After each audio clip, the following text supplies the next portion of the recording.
All right, good morning. Sorry about the little delay here. So, last time we went over the exams, and if you didn't get yours, I have them with me, I believe, so after class, come grab those. And then we started talking about wastewater treatment and kind of the intro, big picture to the topic, and some of the motivations as to why we do wastewater treatment and why we regulate it the way we do. And primarily, I'm giving a perspective of wastewater treatment for discharge to surface waters.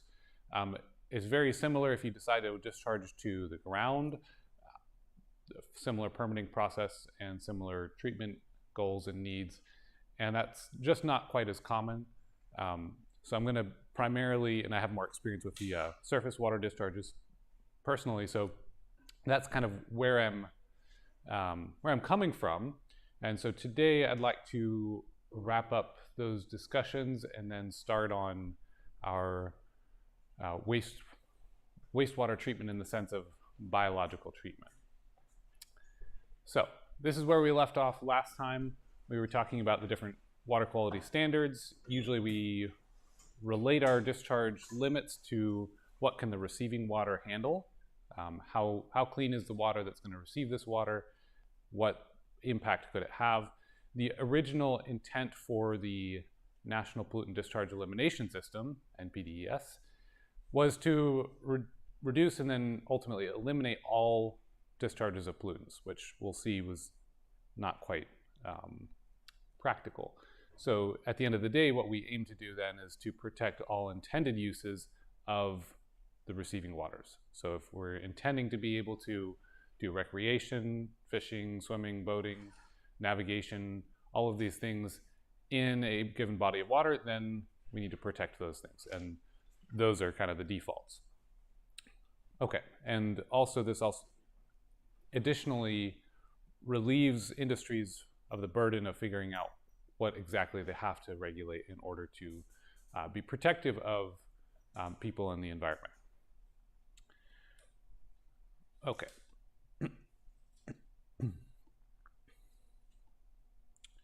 So, what types of pollutants are we dealing with? Well, we have a list of conventional pollutants, and these are conventional because they're kind of the first and most obvious ones you'll end up caring about. If you go from having no wastewater treatment to having some wastewater treatment, these are probably the first ones you end up encountering as, hey, let's try to do something about that. So we have biological, or sometimes you'll see it biochemical, oxygen demand.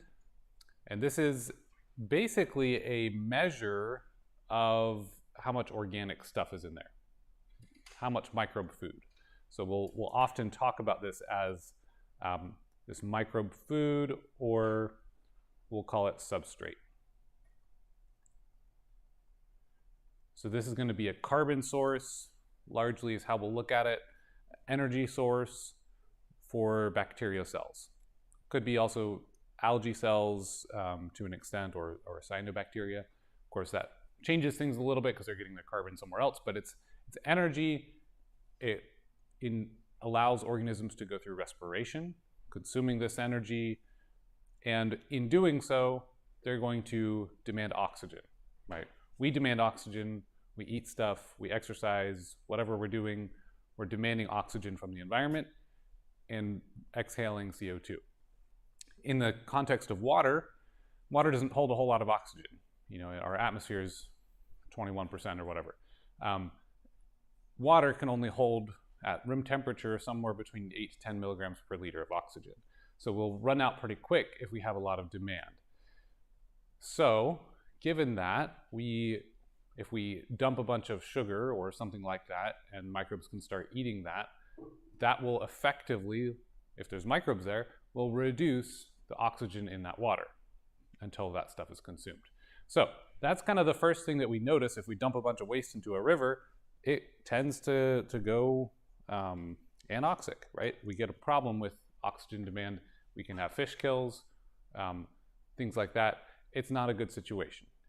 And when we have biological activity in the absence of oxygen, that's the time where we start creating a whole bunch of smelly stuff, right?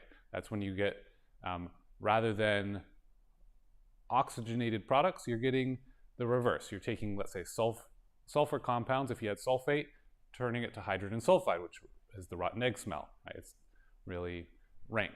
And our noses and our bodies are sensitive to that, because if something has gone anaerobic, that means that there's some kind of fermentation or some kind of decay, rotting.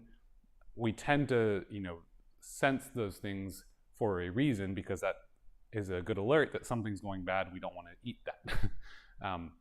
So that's kind of the first one.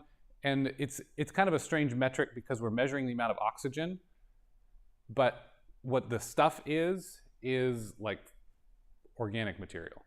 So we're measuring organic material in as milligrams of oxygen per liter. Kind of like we were doing hardness and alkalinity, something as CaCO3. This is as milligrams per liter of oxygen. So that's kind of the way we quantify the strength of our wastewater, we'll say. And ultimately, what's happening is we are taking these dissolved organics, adding the oxygen, and we are making CO2 and more cells, more bacteria cells. The whole point here, and as we see this picture on the right, that's an activated sludge basin. We're giving them a bunch of oxygen so that they can convert these dissolved organics into solids, solid cells, basically, is kind of the goal. So that's number one. Number two would be total suspended solids. So all the particulate matter in there. Suspended versus dissolved just means if you can catch it by passing it through some sort of a filter, maybe something like a 0.22 or 0.45 micrometer filter, that would be a suspended solid. Total dissolved solids would include anything that if you dried it all out, you end up with a solid. That's your total dissolved solids. We'll see in a little bit that we could go a step further to looking at volatile suspended solids, and that can be a measure of the bacteria we have. But we'll come back to that. Okay, so amount of solids, amount of oxygen demanding stuff, the pH, pretty obvious. If your wastewater had some weird pH, that could be a problem. Fecal coliforms, so just generally the amount of bacteria that are related to what kind of bacteria you find in a warm-blooded organism's gut. The bacteria we're growing in the system itself, most of them are probably not fecal related. There's other bacteria that can grow, and they're going to happily grow at whatever temperature this wastewater happens to be, where our fecal bacteria would only really grow if our temperature was close to body temperature, right? So in a lot of areas, the temperature of just water sitting around is not going to really be 97 degrees Fahrenheit or 37 Celsius, right? If the wastewater was that temperature, perhaps these warm-blooded gut fecal organisms might be growing, but it's not actually so typical. So there's a few categories of bacteria that really dominate in these situations. There's going to be some of the fecal matter bacteria around, obviously, and it's not like the situation here is going to kill them for like a activated sludge system. So that's why we would probably be interested in disinfecting, right? And so that gives us an indicator of how many pathogenic organisms are likely to be in our discharge, right? So that's another one of our conventional pollutants in that sense. And the last one is oil and grease.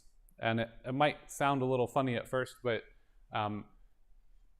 oil and grease are similarly obvious if it's present, and it kind of sounds like it should have been obvious that they should be removed, but there was a time where rivers used to catch on fire, and that's because we didn't control for oil and grease when discharging wastewater.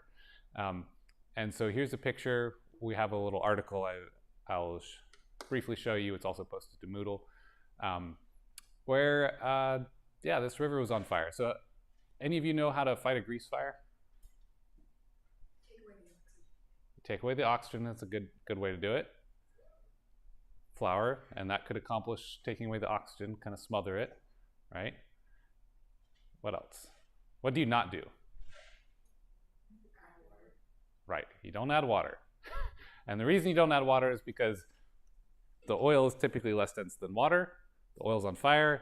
You add water, the water sinks, the water boils, it's trapped, so it explodes. And so now you send burning grease everywhere.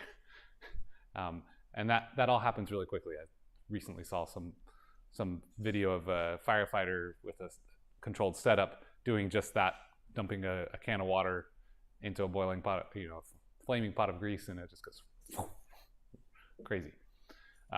So how do you fight a grease fire on a river? Do you fight it, or do you let it burn? How do you do? So I don't know. I know that I see an attempt at trying to keep that boat from burning up. I guess that's what's happening. But it's just on the water, and if you throw more water on it, it's not going to do a whole lot for your situation there, right? It doesn't extinguish it very well. So quite a crazy challenge that thankfully today we never even conceived that would be possible, right? Also goes to show that we have actually made some significant progress in environmental issues, right? We no longer have any concern of if you dunk your hand in a river or lake, you're not thinking it's going to be coated with oily, greasy goo, except for maybe some gooey algae or something, right? You're not thinking it's going to be a fire hazard. So those are some good things. Have a recent example with a video can share with you. This is about, I think it's 2015. The Moscow River had a pipeline burst, so it's not exactly the same thing, but kind of maybe give a feeling for what it might look like. I think I have sound. I'm gonna see if that'll play.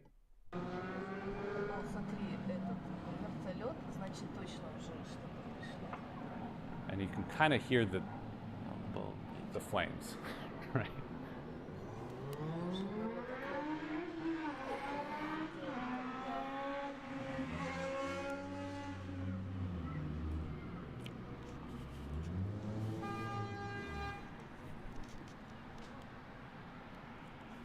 So that's pretty crazy, pretty intense. Wouldn't want to be responsible for trying to fix that. That's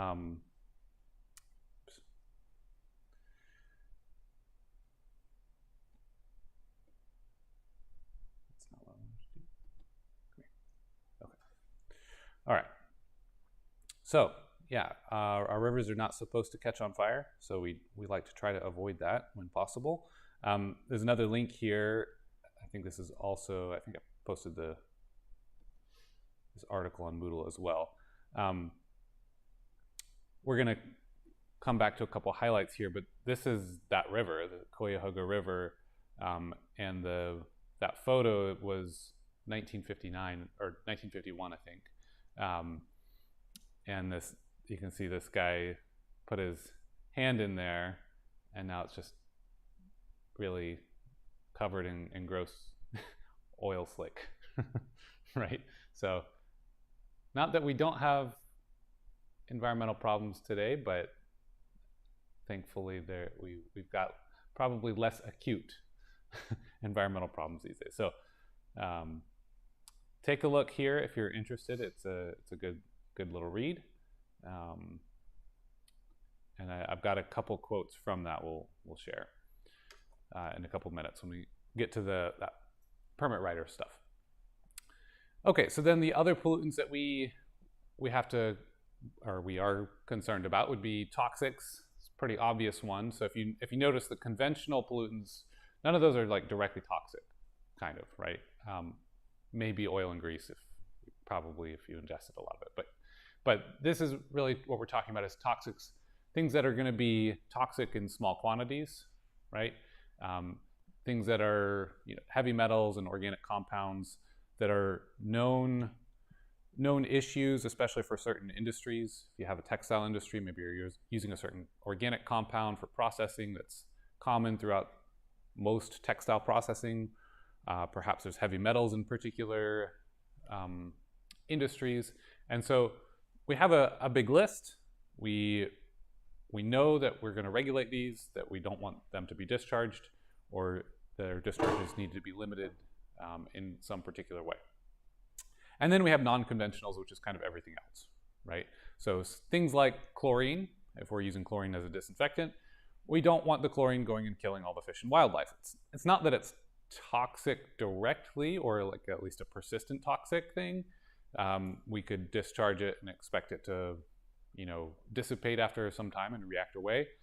But in the meantime, it could kill a bunch of fish and wildlife. So we don't typically discharge significant amounts of chlorine, meaning we need to quench it.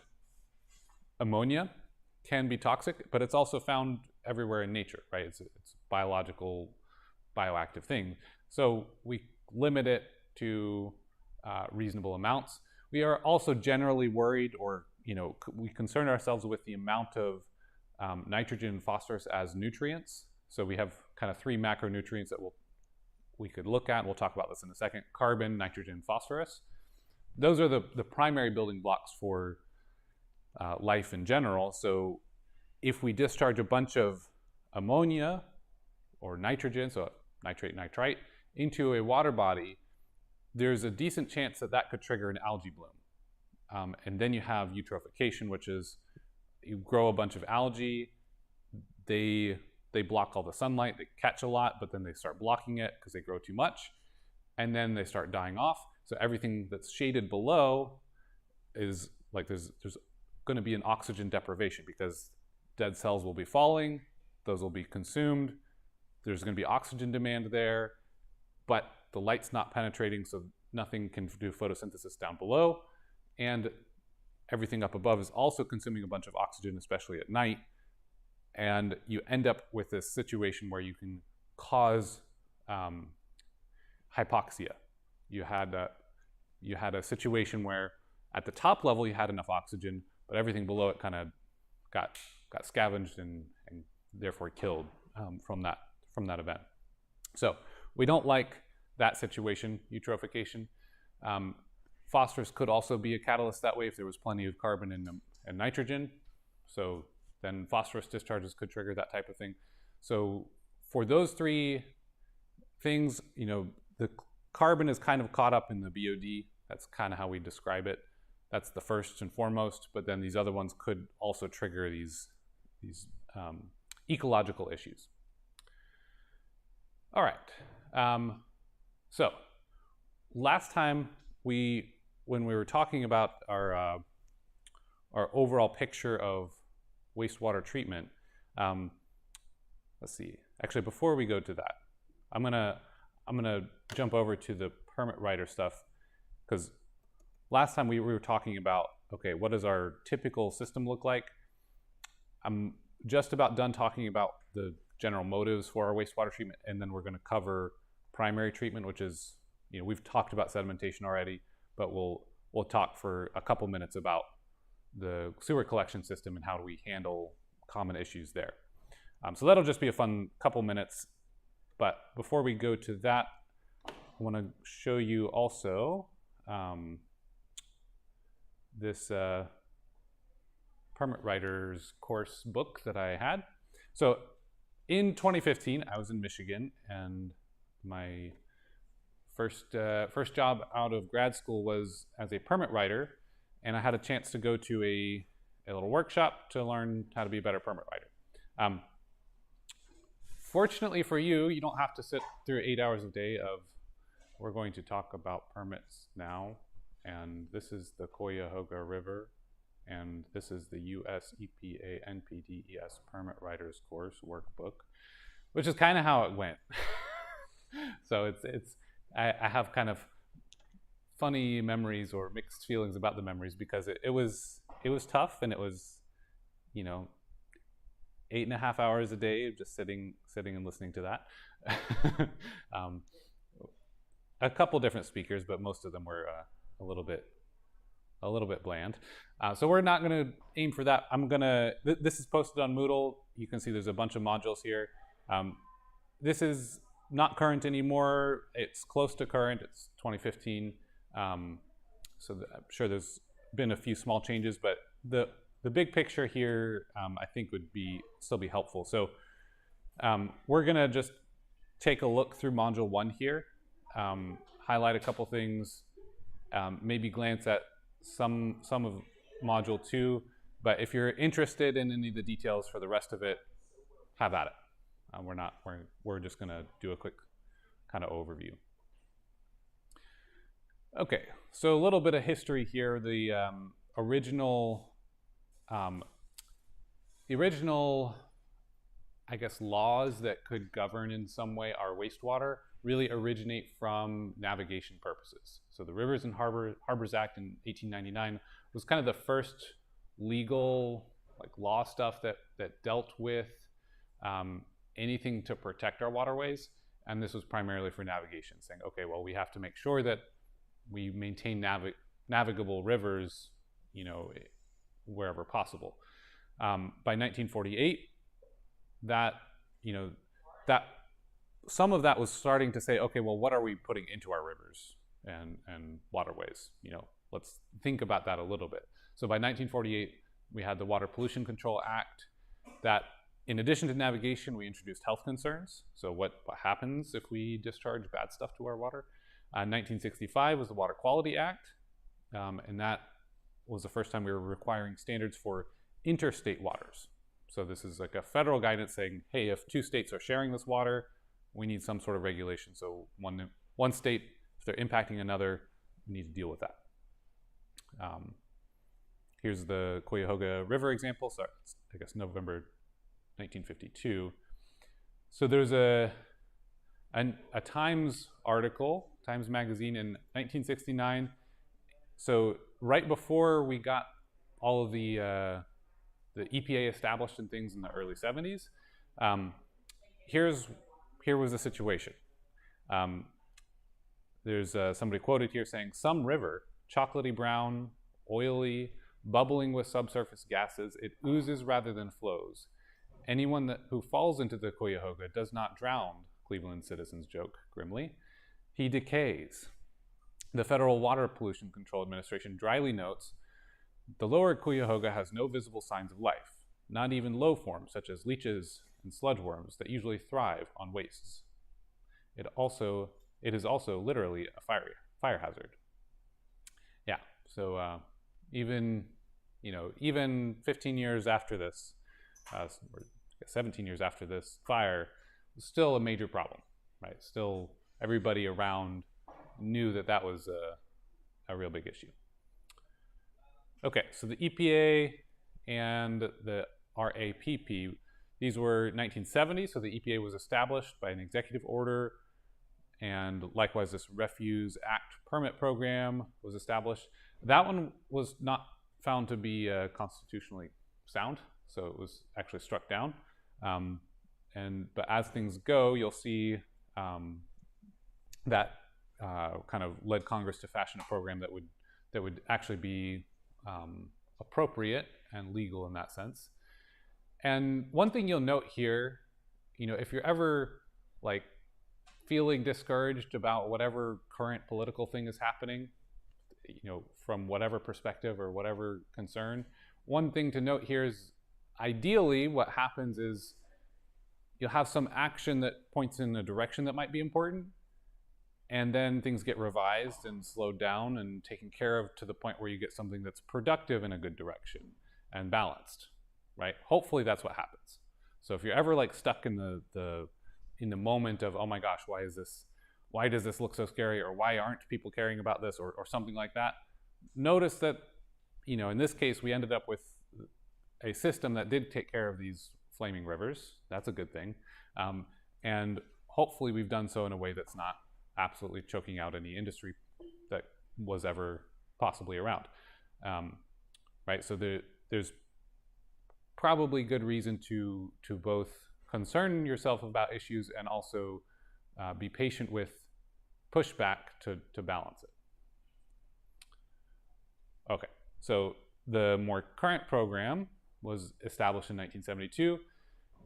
That's the Federal Water Pollution Control Act amendments here. And this was kind of the really establishment of the core of the NPDES program as we have it now and the associated ones. So the Clean Water Act then was 1977. That really identified priority pollutants. Those were the toxics, specifically, and also gave effluent guidelines on, okay, what can we discharge? How are we specifically regulating that? 1987, that's when two things were introduced. One was a water quality-based effluent limit. So water quality meaning like what happens to this river over here. If we're discharging to the Mississippi, it might not be as important to get quite as much BOD removed as it would be for this really pristine mountain stream, right? Because one of those is really sensitive to the amount of oxygen and has organisms that are sensitive, and the other has so much water and it would be hard to make a realistic impact to the amount of oxygen that happens to be there, for example. Things like that. Ammonia is another good example because there's what we call an assimilation capacity. Ammonia itself is, like we said, kind of naturally occurring. Some bodies of water can handle a fair amount of ammonia and not disturb the ecology at all. So the Mississippi, for example, we don't have to be as concerned in some scenarios for that. So that's when that was first put in, and also the stormwater limits. If you have runoff, let's say you have a oil changing station, you get some grease on the ground sometimes. Stormwater permits impact that kind of operation because it says, hey, you've got this stuff, we don't really want it to run off straight into the streams. Why don't you install this special drainage thing and do maintenance once a year or so? Get this permit for 5 years and you're good to go. We just have to make sure that you're taking a little bit of action here. There's actually something very interesting happening right now from a regulatory perspective. If anybody of you have followed SpaceX, they're trying to launch the big huge rocket, and they might even get to this Friday, so watch out for that. But one of the things they launched it once to try, and their rocket engines kind of blew up their pad. They were a little concerned with that, and sure enough, sent concrete everywhere, and that was a big problem. So they're fixing that with a water deluge system, pumping probably millions of gallons of water up under the rocket area. They also put in like this big heavy steel system there. So to protect the steel temperature-wise and to catch some of that momentum of all that fuel, there's jetting up a bunch of water. And so then that water is going to be sprayed everywhere. Might have some contaminants from that rocket fuel and all that.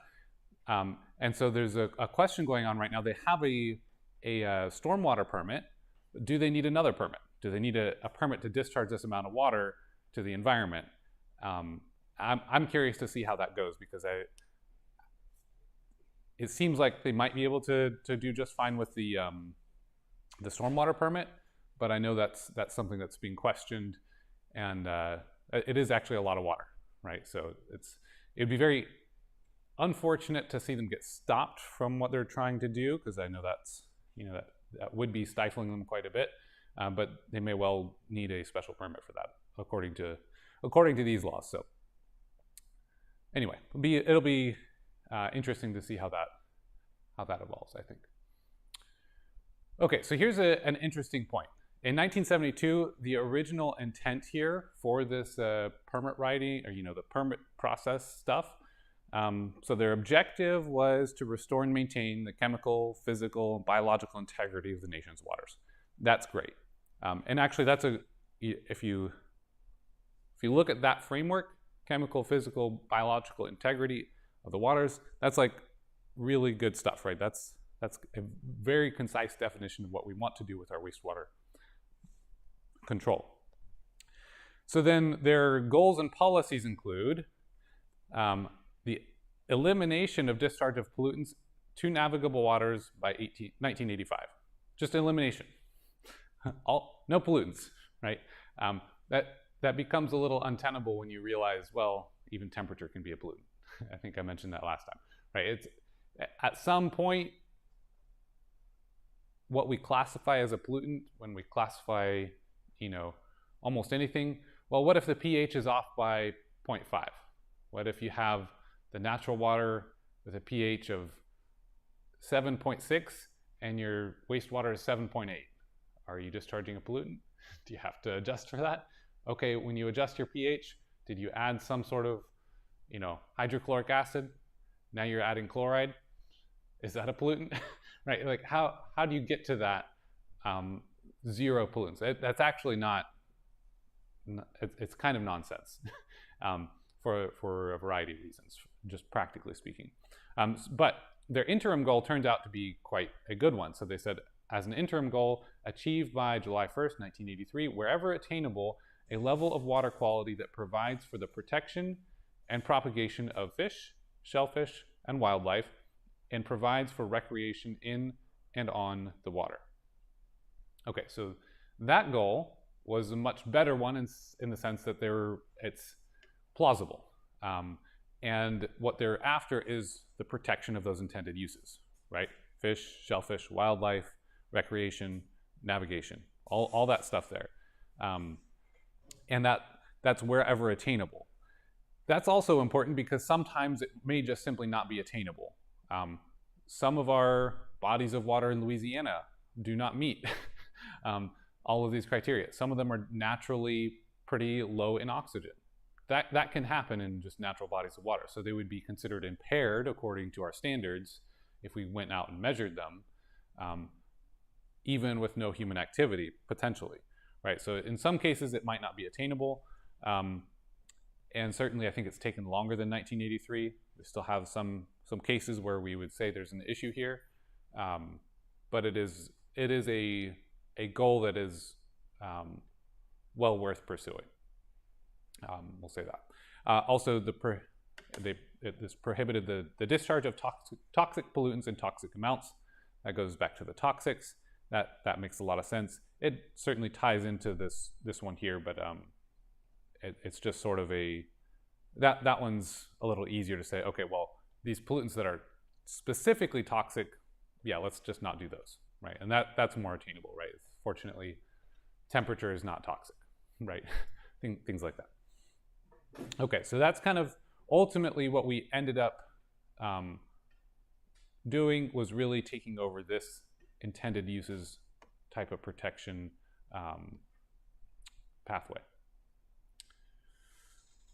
Okay, some stuff about permitting and compliance and stuff. The longest permit you can have is a 5-year permit. That would be like a simple stormwater permit, would typically be 5 years, so you don't have to think about it for a while. Most big permits would be every year for significant wastewater discharges. There were 65 categories of toxic pollutants, with 129 pollutants identified. We'll see a list there. Every couple of years, they have to go through and check again to say, hey, do we have any new toxic compounds that are being used now that we recognize? Like, do we need to add to that list? And so there have been additions over the years. This thing in 1976 also identified 21 specific industries that were known to have specific types of pollutants in their discharge. And for those cases, you could say, well, let's do a technology-based discharge limit, meaning you must use this technology or an equivalent technology, they identified a few technologies perhaps, in order to get this lead out of your water. We don't care to monitor this lead, we just know that this technology works, so you better use it to the right design and operation, then you'll be okay. So some permits actually, because for example, to detect lead at very, very low levels, which we don't want any lead, to do that detection, to push the detection limit as low as we can, that's actually pretty expensive. So at some level, to monitor would be more expensive than to just treat with a particular technology. And so carbon filtration is a good example. If we have granular activated carbon sending water through, it does a good job removing certain compounds. And I think it could remove lead as well.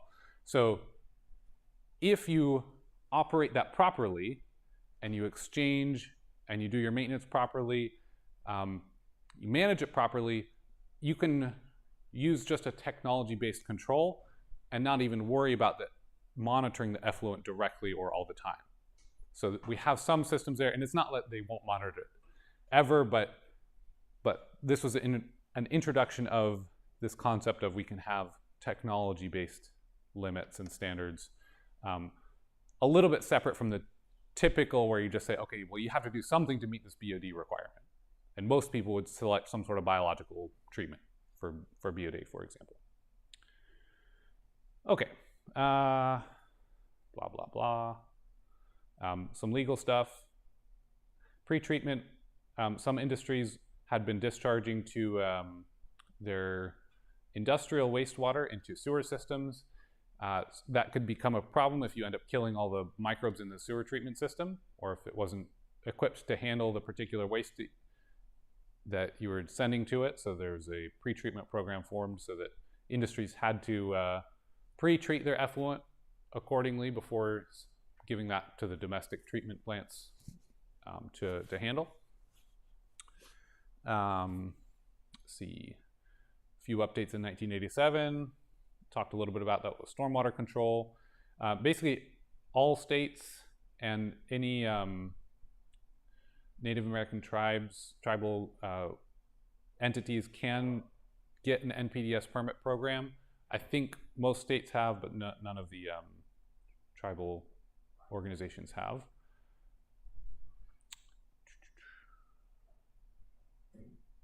All right. Who has to get a permit?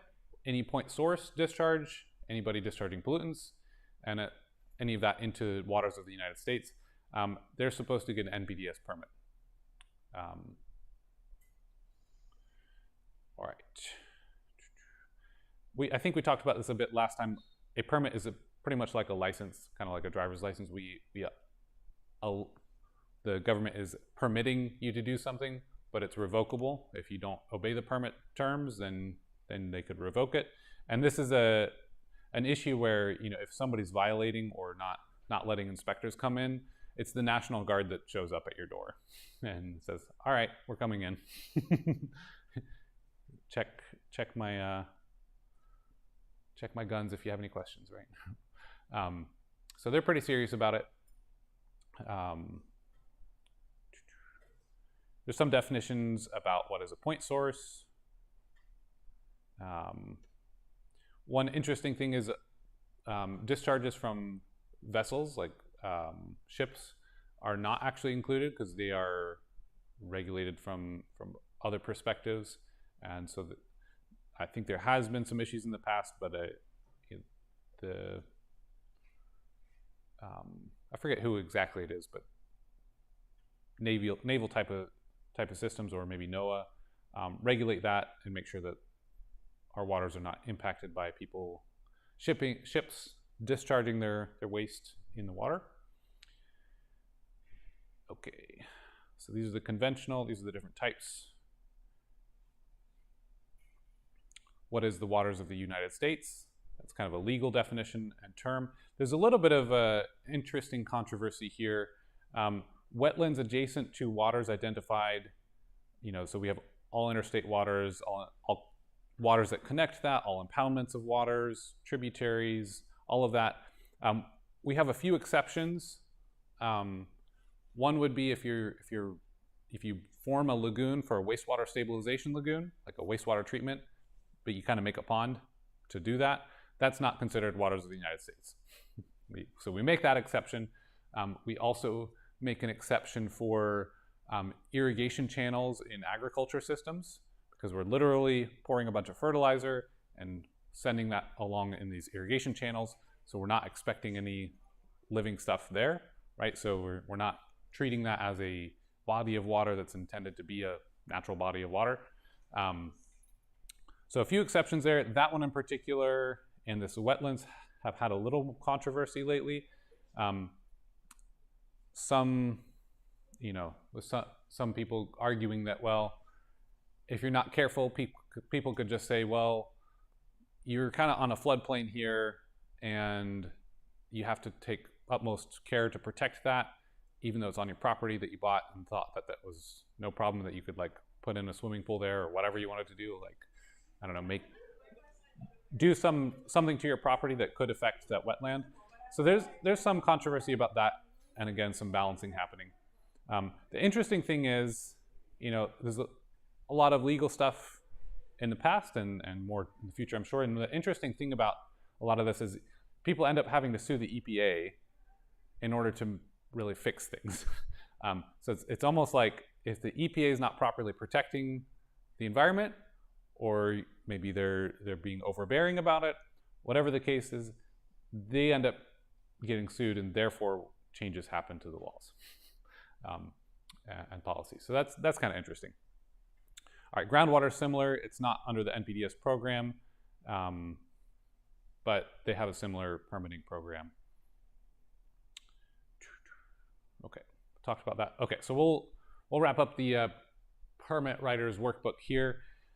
June 20, 2009, there's an article in the New York Times. The first time Gene Roberts fell into the Cuyahoga River in 1963, he worried he might die. Mr. Roberts smelled so bad that his friends ran to stay upwind of him. That's the nasty anoxic stench, right? It's rotting organic matter. Recently, he returned to the river carrying his fly fishing rod. In 20 minutes, he caught 6 smallmouth bass. It's a miracle, he said. The river has come back to life. Today, the Cuyahoga is home to more than 60 species of fish, and beavers, blue herons, bald eagles nest along the river's banks. Smallmouth bass are pretty particular about having clean water, so they like clean, oxygen-rich water. So it's a pretty good sign there that things have been pretty well restored. So pretty good stuff. All right. If you care to take a look, there's some graphics and some data on the amount of impaired water, rivers and streams, lakes and reservoirs, impaired for different reasons. Could just be dissolved oxygen, right? So we'll have some in Louisiana, even with no human contact, that would be impaired for that. But this is a decent way to estimate, okay, what kind of progress are we making? What issues are we having? Mercury is an issue, pretty common issue. It's one of the big reasons why it's good to switch away from coal power to gas or anything else, really, because coal contains some mercury and it discharges, and then that gets rained out back into our rivers and waters. Okay, last thing here is here's this table of priority pollutants. So if you care to take a look, that's here, and you'll see some heavy metals. You'll see some things like dichloromethane, dichlorobromomethane, lots of toxic stuff, a lot of chlorinated compounds, a lot of just toxic things that we recognize are often in different industrial processes, right? So take a look there if you're curious. And there's quite a lot more to this workbook, but I'm going to leave it off there. Any questions on that? Comments? You ever seen a river on fire? Hopefully not.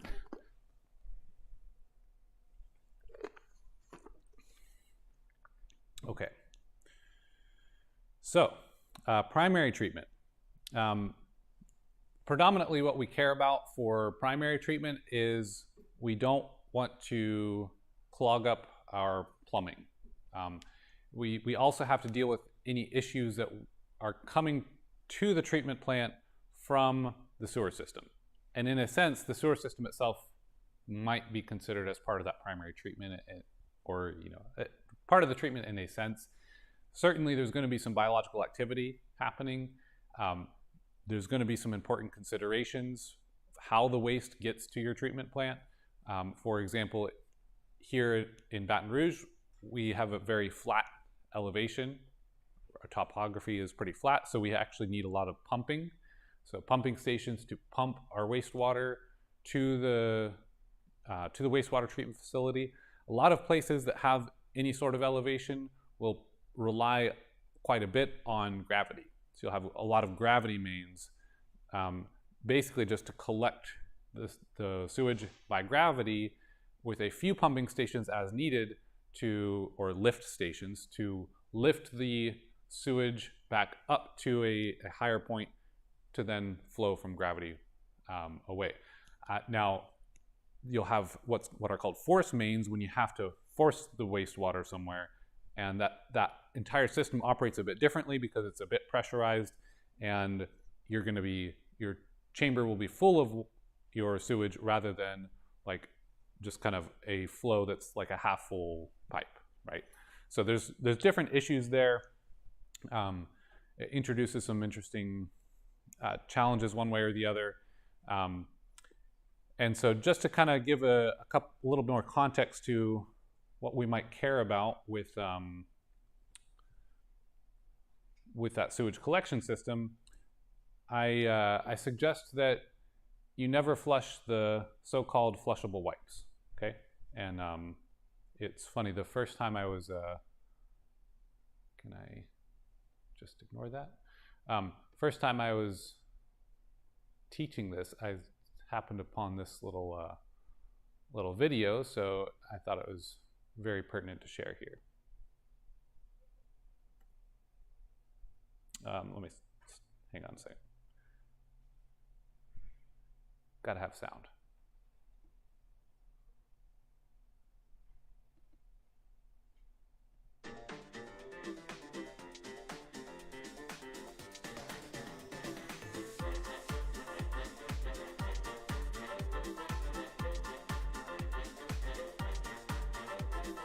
So-called flushable wipes getting stuck in the sewer systems. I have never seen one dissolve. They have to remove them on a daily basis.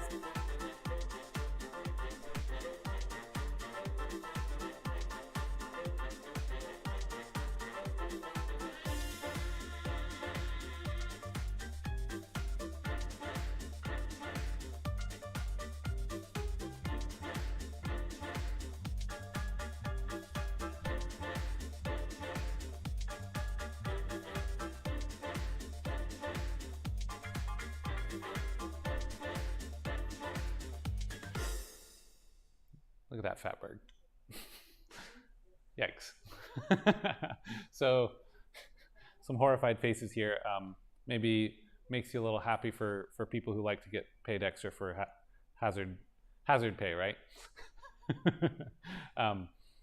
So yeah, don't flush the flushable wipes, and maybe have some appreciation for the effort it takes to maintain our sewer systems, right?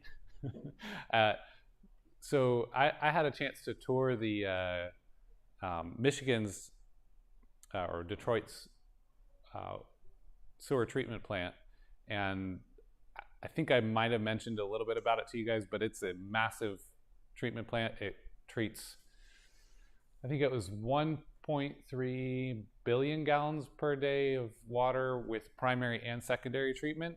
And then because they had for so long so much infiltration during snow melts, flood season, they would have a whole lot of water coming in and pretty dilute wastewater in certain times of the year. So they actually have authorization to do an additional, like up to, I guess it was something like 2.4 billion gallons per day total, where the rest of that, they were out of capacity for secondary treatment, so the rest of that was just primary treatment. So just kind of removal of the large stuff and then sedimentation and send it out. So pretty crazy and huge facility and messy. So I remember walking through there. They had a room with a bunch of these bar racks, like kind of screen things. And so I've got a little video. This one's sort of an advertisement for whatever the company is making these things. I find I'm not here to advertise for them, but I find their advertisements to be a little bit informative, just to kind of see what that might look like. And so it was a room full of this type of thing, but there was just like nasty mess debris, everything they named on there that you're not supposed to flush, you could just see them lying around, right? Just stuff. Gross. That facility was not particularly well maintained in terms of like cleanliness in general. I've seen many cleaner wastewater treatment plants. So a screen or bar rack might look something like this, where you have a automated system that's just going to be catching this kind of debris, the stuff you don't want to get into your plumbing later. We talked a little bit about that in the sense of a surface water treatment for drinking water. It's the same kind of deal. You could probably have very similar equipment.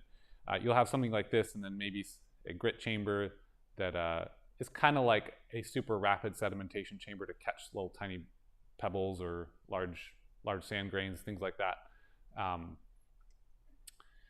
So this is pretty typical, and you'd have a system where it's just going to keep doing that, and then eventually bring up, maybe have an automated system to just even send it right to a dumpster that you can take from there. So that'll just be happening continuously. It's nice to have some automation for things like that. So that's a good example of one of those systems. All right. Okay, so we already talked about the permit writer's book. So that's basically it for the introduction to wastewater and for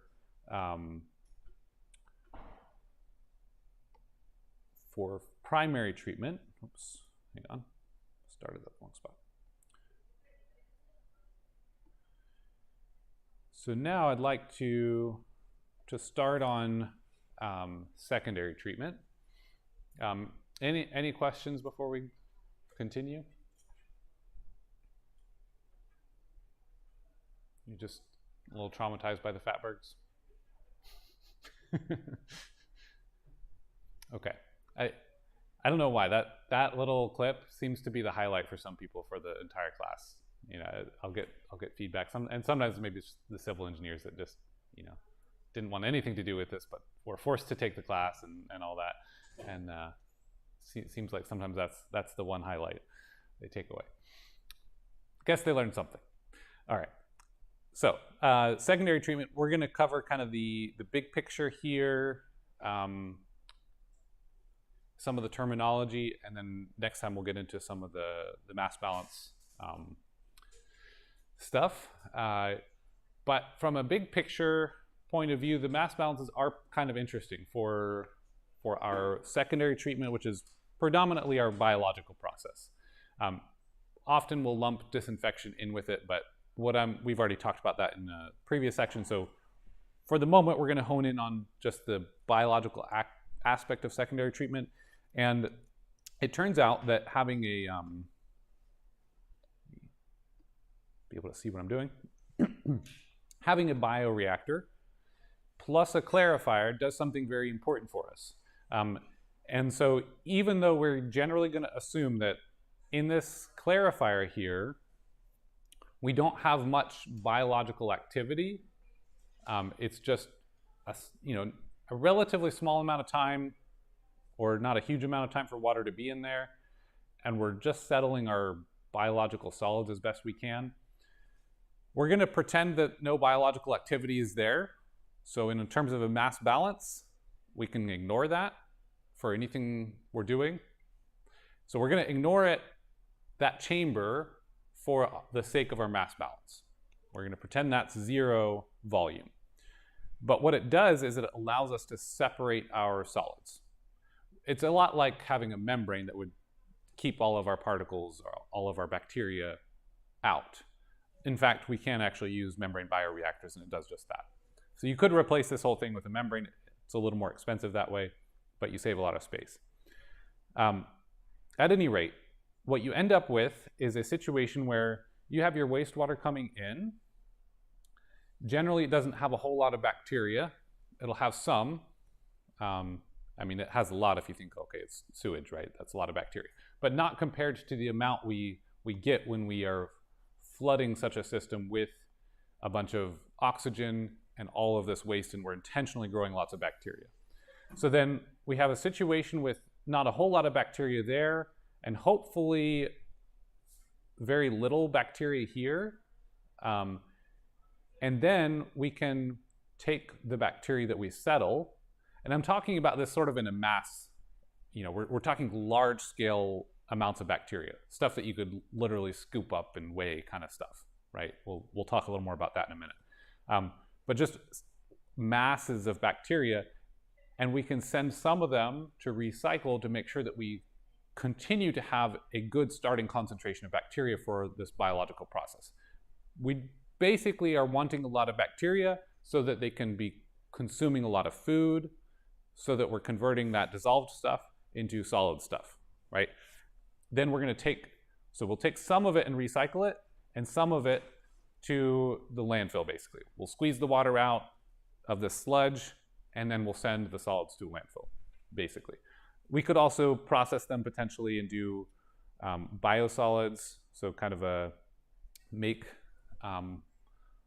these kind of like compost, but from sewage. If we do it right, then it's safe enough to apply to land for specific stuff. So there's some uses we can have there. Given all this, one thing you'll notice from a mass balance perspective is we have one input and two outputs. If we draw this control boundary kind of on the outside of it all, right? And you see this dashed line box here. And so that gives us a scenario where we have one input, one main output that's most of our flow, and one small output that's a small flow, but mostly solids. The whole recycle thing is captured within, so we kind of can basically just ignore it in a way. And when we end up sorting things out, we'll see that it kind of simplifies things. But that recycle, if we were just looking at the chamber itself, just this inside chamber, it would look a lot different if we did not recycle.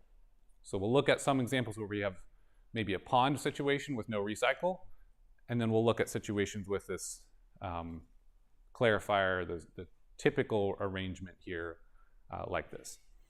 Our aeration tank here will often see this called waste activated sludge, or WAS. We're activating the bacteria, the sludge, with oxygen or air. We could bubble raw, pure oxygen. That's kind of expensive to do. We could get a little bit better bacteria growth, I suppose, but typically we're just having air blowers. So that's the waste activated sludge then. Then this RAS, that's recycled activated or return activated sludge line, and WAS, that's like the waste line for this activated sludge. So I guess maybe this would sometimes be just called the activated sludge treatment, but you get the point. Okay, so some terminology. Waste activated sludge, WAS. That's the slurry of microbes and waste we're constantly aerating. And so if we're describing if we're talking about the flows, the WAS line, that's what we're sending to waste, but it's all wastewater, so we kind of generally call it waste activated sludge. The aeration chamber itself, with all that bubbling, we tend to treat it like a CSTR. If we had a long chamber that was, bubbling throughout, it might act more like a series of CSTRs. Maybe the first 10 meters of like a 30-meter chamber would kind of be reasonably well mixed with itself, but maybe it's not mixing super well with the stuff way down the other side. So maybe in practice you would model it with a kind of a sequence of CSTRs or something like that. But generally for our purposes, we'll just say it's mixed enough, all this bubbling, all this activity, it's going to be essentially a CSTR. When we talk about the amount of waste that's in the wastewater, we'll usually refer to it as wastewater strength. So this will be in the form of BOD. So we'll say high strength water has a lot of oxygen demanding substances in it, essentially. So typically a wastewater will have some strength somewhere between 60 and 500 milligrams of biological oxygen demand per liter. Now, if you recall, typical water can hold something like 8 milligrams per liter of oxygen. So if we're thinking about it in that sense, you would need to dilute that 60 10 times to get to 6 milligrams per liter, and even then you would be removing most of the oxygen in there.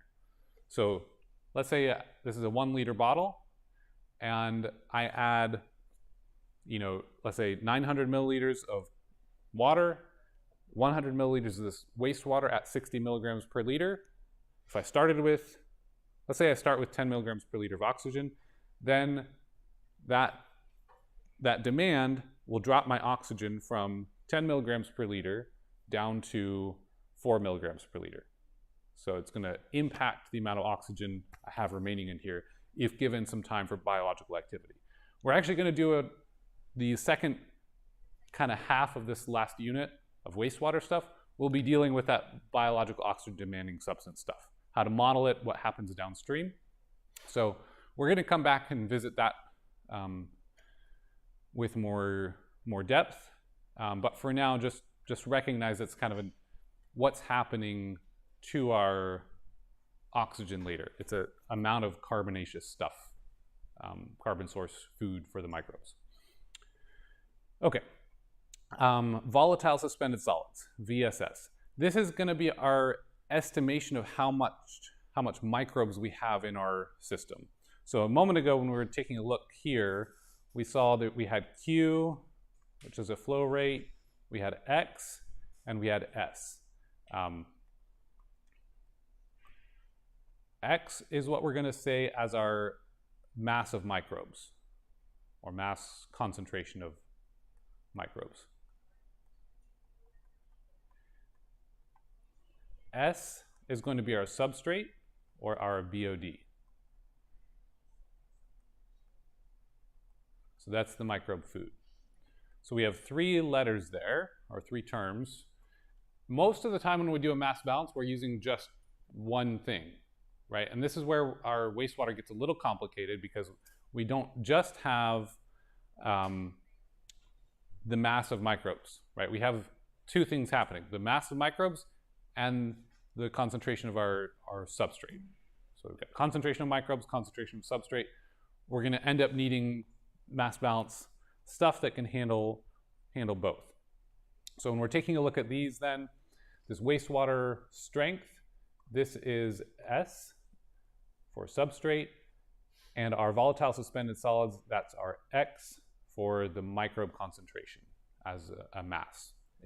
Most things we've done in the past have been to quantify microbes as a number concentration, because it's hard to weigh a microbe.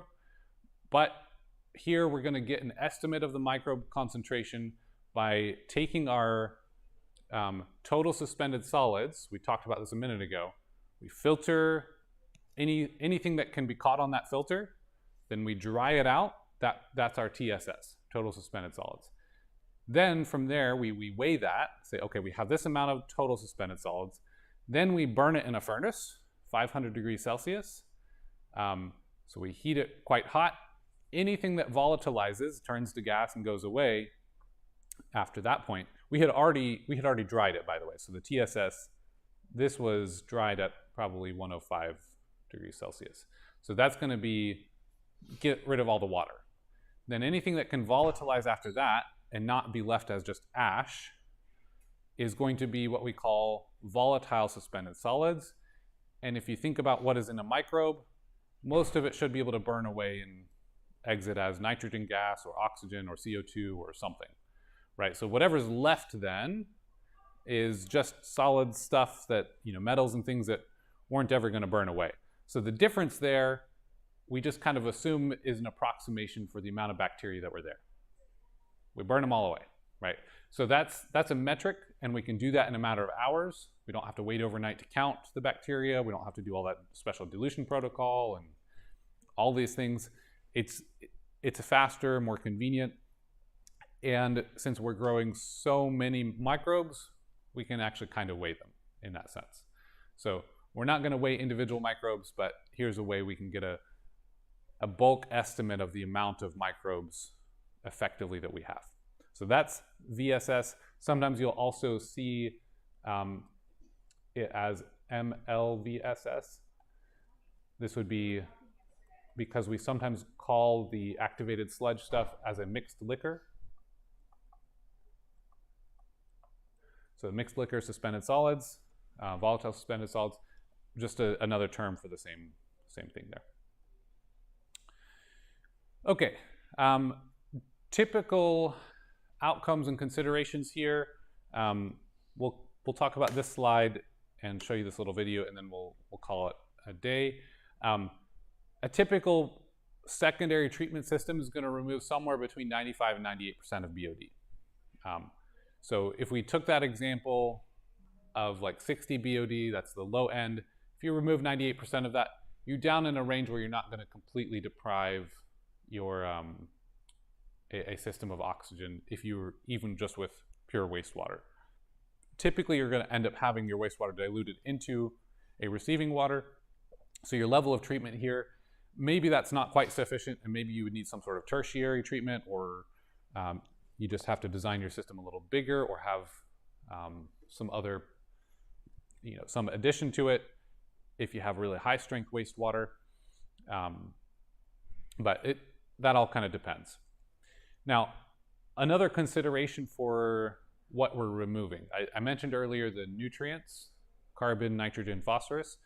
Well, it turns out there's a pretty typical ratio between these primary nutrients, these macronutrients we call them, and there's quite a famous one called the Redfield ratio, and that's sort of in oceanographic sciences, and this is something like, I want to say it was like 108 or 115 or something like that. It's like 108 to 15 to 1. But in general, most biological life, especially microorganisms, will follow a pretty strict, pretty standard ratio of how much carbon you have compared to phosphorus is about 100. Maybe it was 100 to something. Anyway, nitrogen then is somewhere kind of in between, typically as a comparison to phosphorus, typically somewhere between 10 to 20 times as much, I guess 5 to 20 times as much nitrogen as there is phosphorus. This comes from the fact that we've got DNA that's comprised of these atoms. We've got things like phospholipid membranes for cells to kind of protect them. A lot of carbons there, some phosphorus there. So in general, if we're trying to treat our wastewater, we kind of want to be aware of how much of each we have. Sometimes it might be the case that we have plenty of nitrogen and phosphorus, and then our limiting nutrient would be carbon. That's often the case for domestic sewage. So generally, if we're just trying first to remove BOD, we're not going to be limited by nitrogen and phosphorus, generally, for domestic sewage.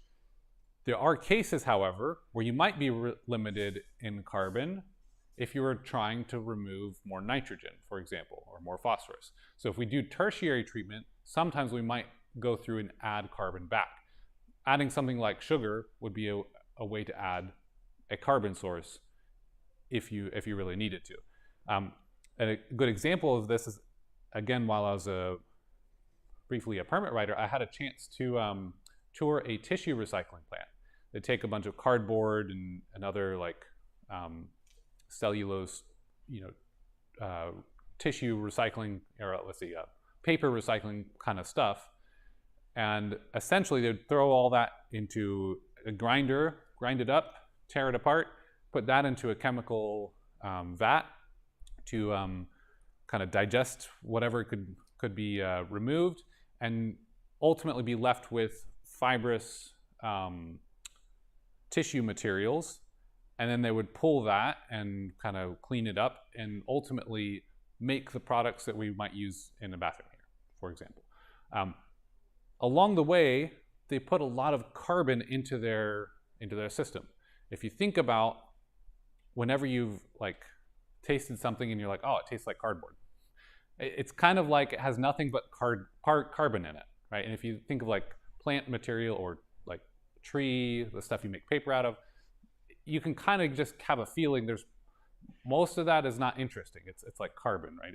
Cellulose is predominantly carbon.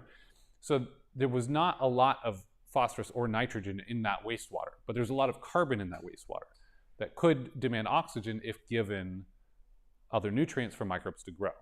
So in that scenario, their wastewater treatment, they had a fair amount of BOD, but they didn't have the other nutrients in order to grow microbes effectively. So either they would have to grow really slowly with microbes and it wouldn't really work too well, or they actually had to add fertilizer. So they were literally adding, you know, if you take a look at like store-bought fertilizer, you're essentially adding nitrogen and phosphorus. So they're literally adding gallons of fertilizer every day to their bioreactor to feed it these other nutrients so that they could remove the carbon stuff.